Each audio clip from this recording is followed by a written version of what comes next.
नमस्कार, आप देख रहे खबरों की दीवार सीजीवाल। मैं हूं मनोज जायसवाल और इस वक्त मौजूद हूं राजधानी रायपुर में। अधिकारी कर्मचारी फेडरेशन ने बीते दिनों जो आंदोलन किया था वो छत्तीसगढ़ के इतिहास में एक अपनी अलग छाप छोड़ चुका है।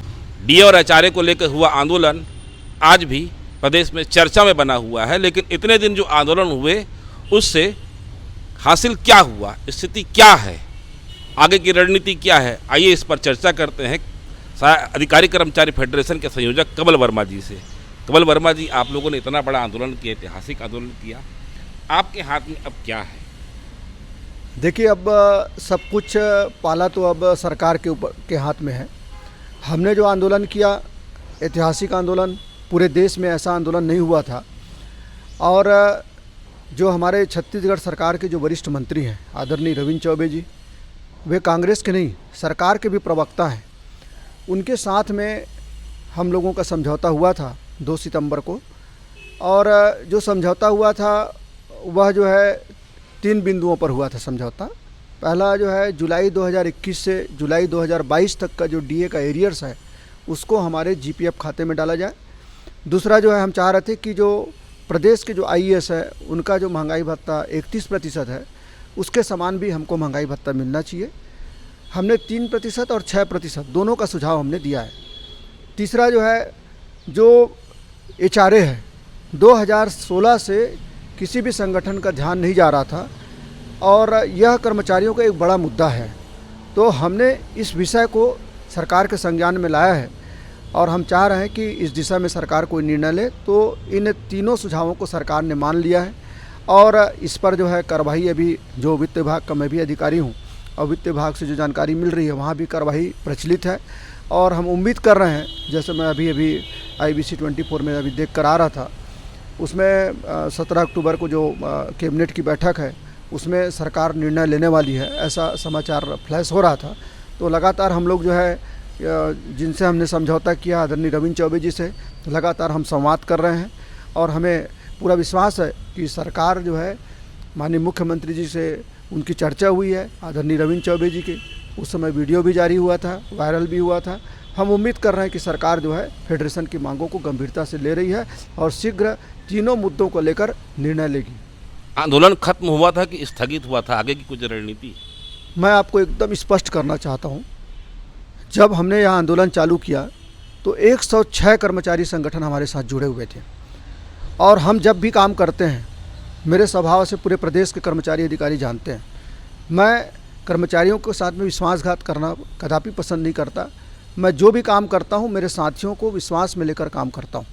1 तारीख को जो मीटिंग हुई थी उसमें मैंने सार्वजनिक रूप से मैंने कहा था कि इन 3 मुद्दों को लेकर हमने जो है सरकार से हम लगातार संवाद कर रहे हैं और मुख्य सचिव से भी चर्चा हुई है और मुख्य सचिव को भी हमने यही सुझाव दिया है और इसी विषय को हम आगे बढ़ाना चाह रहे हैं। तो सभी साथियों ने सर्वसम्मति से कहा कि सर, हम चाहते हैं कि आंदोलन ससम्मान हमें वापस लाएं और मैंने यह प्रयास किया, हमें सफलता भी मिली। हाँ, जहाँ तक रही बात स्थगित होने की और समाप्त होने की, तो मैं आपके न्यूज़ के माध्यम से मैं पूरे प्रदेश के कर्मचारियों को बताना चाहूँगा कि हमने यह आंदोलन को स्थगित किया है।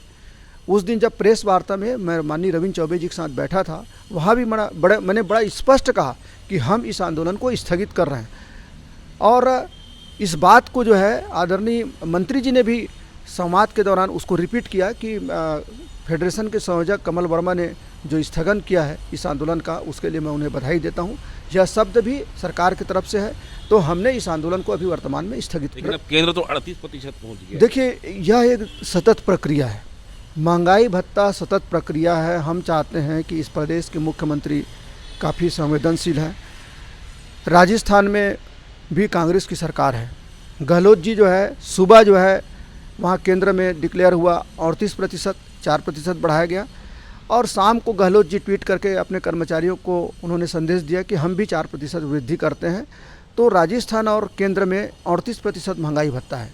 तो हम चाहते हैं कि इस प्रदेश के मुख्यमंत्री जो है इस विषय को बहुत गंभीरता से ले। महंगाई भत्ता हर कर्मचारियों के उनके परिवार से जुड़ा हुआ एक मुद्दा है और हमारे एक वेतन का हिस्सा भी है। तो इस मुद्दे के लिए हमको भविष्य में आंदोलन ना करना पड़े, ऐसा मैं इस प्रदेश के मुख्यमंत्री से अनुरोध करता हूँ, निवेदन करता हूँ। आप लोगों ने आंदोलन किया था तो उसके बाद आपको देश भर से क्या समर्थन मिला था? मुझे देश भर से जो है, जो अलग अलग राज्य के जो कर्मचारी संगठन है, उनके जो नेता है वो काफ़ी प्रफुल्लित थे, हर्षित थे कि हमारे ऐसा एक छत्तीसगढ़ एक छोटा सा राज्य है, हम समझ रहे थे कि बहुत छोटा राज्य है और काफ़ी विकसित राज्य भी नहीं है, ऐसा उन लोगों की अवधारणा थी।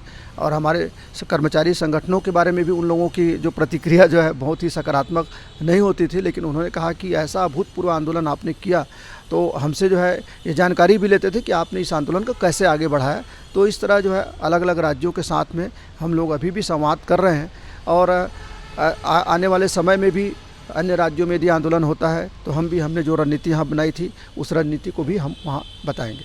चलते चलते आंदोलन का रास्ता खुला हुआ है, मतलब आंदोलन का रास्ता खुला हुआ है। कारण यह है कि जो कांग्रेस का जो घोषणा पत्र है उसमें जो 4 स्तरीय पदोन्नत वेतनमान है, यह एक मुख्य विषय है। साथ ही जो पिंगवा कमेटी जो हमने पहले आंदोलन किया था, तो पिंगवा कमेटी की बैठक जो है लगातार हमारे प्रांतीय अध्यक्षों के साथ में चल रही है और एक बैठक और होना है। मेरी पिंगवा जी से अभी बात हुई है, तो अतिशीघ्र हम लोग पिंगवा जी से भी हम बात करेंगे और जो पिंगवा कमेटी जो 14 बिंदु का जिस संबंध में जो हमने आंदोलन किया था उसके संबंध में भी सरकार को शीघ्र रिपोर्ट सौंपेगी, ऐसा हमें पूरा उम्मीद है। 106 संगठनों ने आपके साथ मिलकर कंधा से कंधा मिला के खड़े रहे, उनकी भी मांगे थी ये।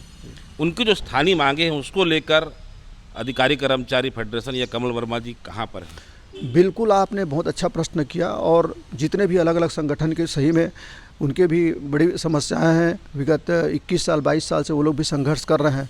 जैसे लिपिकों का वेतन विसंगति हो गया, सहायक शिक्षकों का वेतन विसंगति हो गया। ऐसे जो वेतन विसंगति है, क्या स्वास्थ्य विभाग का वेतन विसंगति है, जो महिला पर्यवेक्षक है उन लोगों वेतन विसंगति है, न्यायिक विभाग है उन लोगों वेतन विसंगति है। इन विषयों को लेकर अभी पिंगवा जी के साथ में हम मीटिंग करेंगे और निश्चित रूप से मेरे साथ 106 संगठन के लोग जुड़े हुए हैं और जब भी उनके संगठन से संबंधित कोई समस्या आएगी तो फेडरेशन भी उनके साथ खड़ा रहेगा। ये कमल वर्मा जी जिन्होंने बाकी से अपनी बात कही। HRA DA आम कर्मचारियों के लिए इसलिए महत्व हो जाता है कि प्रदेश में 3 से 4 लाख 3.5 लाख तृतीय और चतुर्थ वर्ग के कर्मचारी भी हैं जिनकी तनख्वाह निश्चित है 25 से 30 हज़ार रुपये के बीच इनकी तनख्वाह है और इस महंगाई में इनका गुजारा नहीं चल पा रहा, इनका बजट कहीं ना कहीं गड़बड़ा रहा है। इसलिए ये महंगाई भत्ता और HRA इनके लिए भी ज़रूरी हो गया है। आज बस इतना ही। हमारी खबर अगर आपको अच्छी लगे तो लाइक, सब्सक्राइब और शेयर जरूर करें। सीजीवाल से राजधानी रायपुर से मनीष जायसवाल की एक रिपोर्ट। धन्यवाद।